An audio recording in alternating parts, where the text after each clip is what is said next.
Welcome டேண்டனப்பட்டி. இந்த மழை காலத்துக்கு ஏற்ற ஒரு சூப்பரான பூண்டு குழம்பு எப்படி செய்யலான்னு பார்க்கலாம் வாங்க. ஒரு கடாயில் 4 அல்லது 5 டேபிள் ஸ்பூன் எண்ணெய் ஆட் பண்ணிக்கோங்க. அது கூட கொஞ்சமாக வெந்தயம் ஜீரகம் ஆட் பண்ணி அதில் ஒரு கைப்பிடி அளவு நல்ல பூண்டை உரித்து ஆட் பண்ணிக்கோங்க.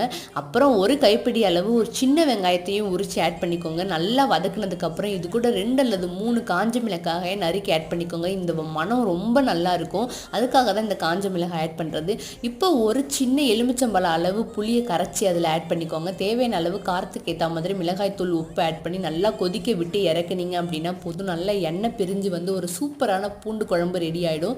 இதுதான் இன்றைக்கி எங்கள் வீட்டில்.